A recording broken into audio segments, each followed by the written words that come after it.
By 1982, things weren't going well between the band and Bill Aucoin. At the end of the day, the numbers we expected weren't there.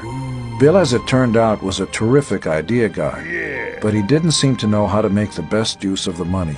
Bill had gone from being our visionary mentor, our manager, a father figure, a fifth member of the band, to being a delusional, drugged-out whack job. At the same time that Killers was being done, we started writing seriously for a new album that we imagined as a heavy record, a big guitar record, to get back to who we were. Finally, after Gene, Eric Carr, and I convened in LA to start work on the next album, Creatures of the Night, Gene and I discussed parting ways with Bill. It would be a monumental change. Despite what was going wrong, all the good stuff during the formative years wouldn't have happened without Bill.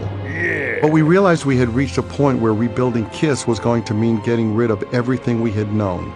I even suggested we take our makeup off to make a complete break with the past. In the end, Gene didn't want to take off the makeup, but we did decide that Bill had to go. When we arrived at his office, Bill said, "I know why you're here." "It's time," we said. Not a lot of A-list producers were knocking at our door.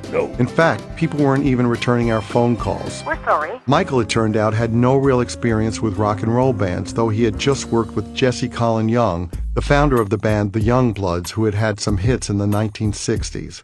Gene and I never wrote songs together anymore. What about the songwriting in Creatures of the Night? How did you guys collaborate on that, or what were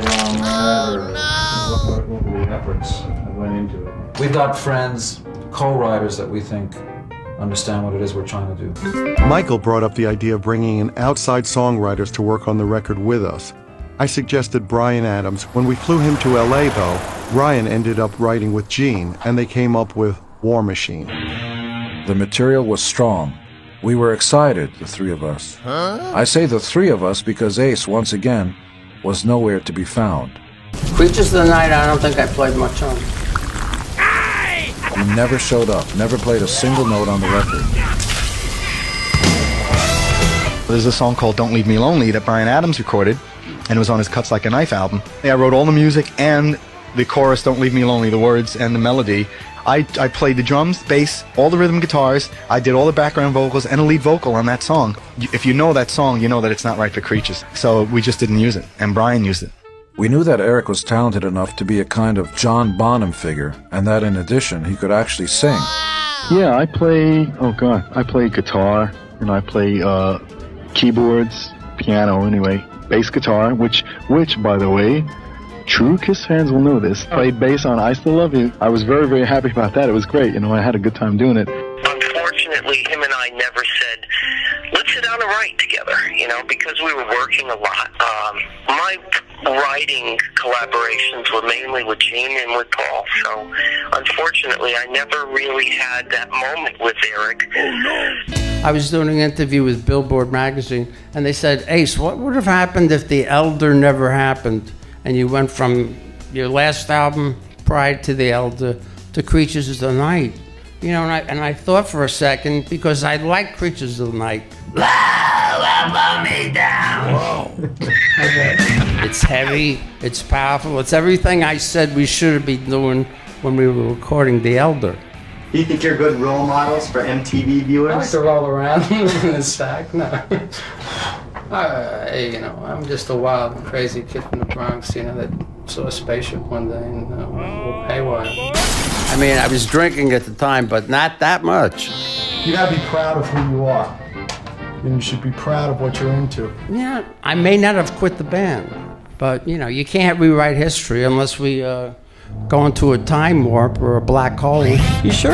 In the face of his inevitable departure, we tried to move things along as smoothly as possible. I had decided to leave the group, before that album started. With the success of my 1978 solo album, we put his face on the cover and pretended that he played on the album, although he never appeared once. With Ace gone, we put the word out that we were looking for a new guitar slinger.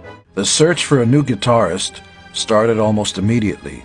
We used 5 or 6 different guitar players on Creatures of the Night. Richie Sambora, who was in a newly formed band called Bon Jovi, flew in from New Jersey to audition. He wasn't yet the consummate player he would become, and he didn't get the gig. It's funny, but years later I heard him saying he hadn't really wanted the job because he wanted to be in something more blues-based. First of all, it's hard to imagine that he flew to California to audition for KISS just because he liked airplane food. Also, Bon Jovi's done a lot of great things, but they don't sit next to Howlin' Wolf in my record collection. No. Another person I spoke to was a really sweet young kid named Saul Hudson. He told me his mom had been a seamstress for David Bowie and that his friends called him Slash. He was very well-spoken and engaging, but he seemed really young. I'll be 17 next month, he said. I had turned 30 earlier that year, and Gene was twice this kid's age. I wished him well and always remembered him because he was so nice and unaffected. In the end, a lot of different people played solos on Creatures of the Night. It was a way to try people out and to see who might fit the feel of a given track. We weren't the only unhappy band on Earth. During that time, Eddie Van Halen came down to the studio and played the beginnings of what would become Jump for us. I took him to lunch and he told me how unhappy he was in Van Halen, how David Lee Roth was driving him nuts. He wanted to know whether I would consider taking him into KISS because he had heard we were looking for a lead guitarist. I didn't think he was serious. He listened to some of the stuff we had, including a solo on the title track by Steve Farris. Wow, why don't you get that guy, asked Eddie. He was blown away. The fact was, we had rehearsed with Farris, but the fit hadn't been right. Eddie was really unhappy at the time and called me at home a few times. He seemed to be looking to me for answers, but I was never sure what the question was. We had lunch across from the record plant recording studios, and I listened to him tell me his troubles. Vinnie Vincent was with us. Vinnie at this point was a contributing songwriter and lead guitarist on the Creatures record Only. We thought KISS with Eddie Van Halen on lead guitar was certainly an exciting idea, but if it came to pass, what would his makeup character be? We thought it better for KISS to find an unknown and for Eddie to go back to Van Halen. I wrote the songs Creatures of the Night and Danger with a guy named Adam Mitchell who had been in a Canadian band called The Paupers. Adam had also written with a guitar player named Vincent Cusano, and even though Adam didn't have a lot of nice things to say about Vinnie as a person, he said he was a very talented singer-songwriter and that his guitar playing might fit KISS. People always talked about Vinnie's talent and ability, but they never had good things to say about him as a person. They had their choice, you know. There was people all over the world that you know, would have done anything, and so I would have too, you know. The first time Vinnie came to the studio, he started doing a solo and got down on his knees. I thought it was one of the goofiest things I'd ever seen. You just didn't do that at an audition. You know, look, I was a newcomer, so I appreciate that advice. We thought he was wrong for the band. I kept telling him, look, you can't be the guitar player. You're too thin, you're too small, and you just don't look like you're part of the band. And he kept saying, no, I belong. I love Gene. We've in the early days, he treated me so supportive, you know? He was odd-looking and shifty. Well, Vinnie, they're doing E.T. Part 2, and Vinnie's up for the role. Boy. Vinnie goes rock. No, I mean, it's E.T. goes rock. That's funny. It's only rock and roll. Vinnie was really cool. I mean, Vinnie's a real talent. I mean, I have to give him that credit. You know, he's a great guitar player. He's a great singer. I'm doing great, and the honor is mine. I'm thrilled to be here. But honestly, no. I mean, he wasn't about to, like, on this first album with KISS, all of a sudden do a lead vocal, you know? Not if I had anything to do with it, but that's another story. We were between a rock and a hard place, and Vinnie ended up playing on a lot of tracks for the album. I actually have to listen to Creatures' album again. It's really been a long time since I heard my playing. Creatures' album, I think I had played a few pieces on there that weren't bad. Yeah. His performance should have been a shot across the bow for us. It was torture working with him. He didn't like to be told what or how to play. Where KISS was at in the days was, here comes this kid, you know? I wanted to, I wanted to rule the world, and, you know, they have already ruled the world. I came and wanted to be as much help to this band as I could and bring whatever I could. And I did feel with all my heart that this was everything I've ever wanted. You know, there was nothing I wanted more than that in my life. Nothing. And from the outset, he did things like inviting us out to dinner, and then when the check came, announcing that he had forgotten his wallet. There was, I didn't mind paying, but why would you go and invite me to dinner and then make believe you don't have your wallet? these are my friends, you know? These are guys I love. I love them to this day, you know? I've got tremendous, I've got memories that are wonderful, you know? Most of them are. Everything was great. For us, Creatures was done with the shock and realization of how completely lost we had gotten. The album was a declaration of our intent to get back on track. Eric was relieved, as this was what he had expected all along. He was definitely happier all through the recording process. You know, as far as I'm concerned, you know, that's like one of the best albums that Kiss has ever done. One afternoon, a carload of little kids and what I presumed was one of their dads showed up at the studio, and Gene ushered them into the room where we recorded. They gathered around a microphone. They were there to sing background vocals on a song. What the hell? Gene, it turned out, had made a deal with a Hollywood producer. If the guy could send his kids and their friends to sing background vocals on a Kiss song, Gene would get some brownie points for some acting work out of the guy. What? Are you fucking kidding me? I was furious. And not just because Gene hadn't asked in advance for my okay. He was whoring us out and compromising our album for his own benefit. It offended me that he tried to get acting roles in that way. I had been studying acting long before he had the idea to get into movies. In fact, he had told me he had no interest in acting.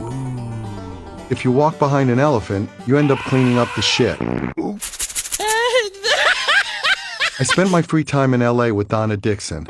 Part of the reason I invested so much in Donna was because she still managed to keep me at arm's length, no matter the closeness we had developed. I was awed by her beauty and placed her on a pedestal, which quickly must become one of the most boring and unsexy places for a woman to be.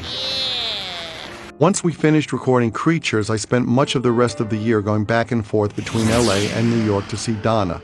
She auditioned for a movie called Dr. Detroit.